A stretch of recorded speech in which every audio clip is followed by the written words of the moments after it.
everyone, this is Mash again here at Play NYC 2023. I'm here with Pete from PseudoZap. Hello, hello.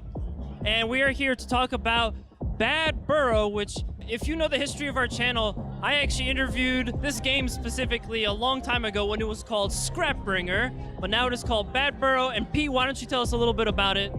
Sure, yeah. It's a Souls-like action RPG. It's not your typical Souls-like, though. As you can probably tell, it's a cartoon, top-down, 2D. It looks like a brawler, but it's not a brawler, we've been told. People were getting mad that we were calling it a brawler. It's a action RPG at its heart. You kind of start, you play as Tino, the main character. You explore Badlerboro, which is where the name Bad Boro comes from, which is a fictional, apocalyptic, wacky city where you find crazy NPCs, a lot of different weird enemies, and challenging boss fights. And by challenging, I mean they will kill you a lot. It's a Souls-like too, it's very hard. So we do have an easy mode though. Oh, that's perfect for me.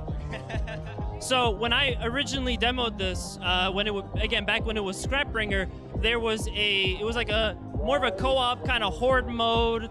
And now this demo that's over here is actually a 4-player versus game. So why don't you tell us a little bit about that change?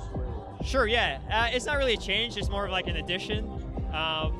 We're actually at the point right now we're looking for a publisher, so for the main game.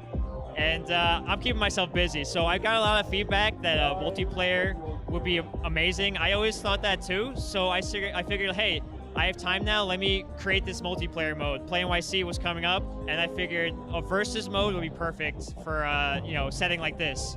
So yeah, I threw this together in probably like about 3 weeks.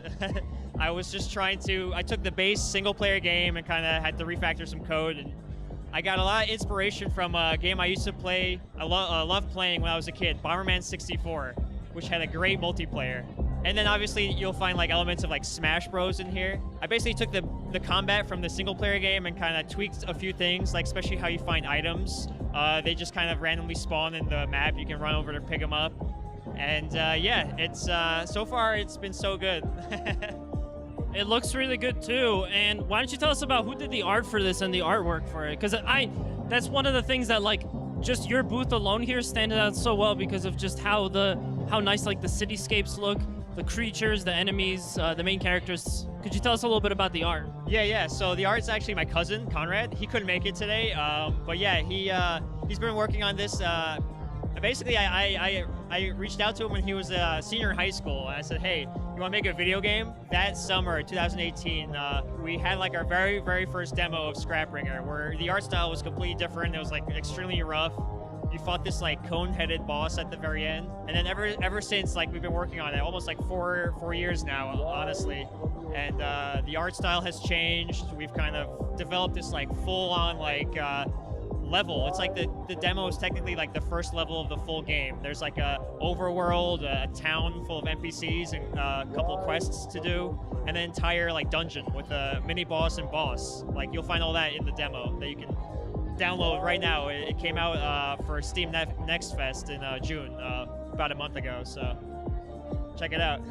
Yeah, I've had my eye on Scrapbringer for a while. I've been kind of like I'm in the Discord. I've been trying to stay up to date with see if there's been any updates or what's going on. Do you have any kind of updates in terms of like planned release date, release platforms, any future projections? We're currently looking for a publisher. That's kind of like to keep going forward. We really need to ramp up our team. We can't do this as a 2-person team. So that's our number. That's what we're currently looking for. I made this multiplayer just kind of to keep myself busy because it's a long process. But yeah, that's kind of, our current projections are like probably 2026, honestly, because we have a lot of ideas for this game that we'd like to get. It will take a while, basically, is what I'm trying to say, and we need to hire like more artists and stuff like that to make it a reality. Well, Pete, I appreciate you taking the chance to speak to us about this game. It was nice to see you again. Where can people find this game? Where can they find PseudoZap? Can they download a demo? What are all the plugs? Yeah, badboro.com, and then from there you can find our link to our Steam page, and that's where you'll find the demo. And then there's also a link to our Discord there, which is like you can talk to us, like you can learn all the strats for the game. There's actually achievements in the demo. There's a lot of hidden achievements. There's a whole channel dedicated to that. So yeah, that's badboro.com. Well, once again, thank you, Pete, and thank you guys for checking us out. We hope you enjoyed our content from Play NYC 2023. We'll be back again next year for sure. And yeah, until next time, stay tuned for more awesome content. Rise from your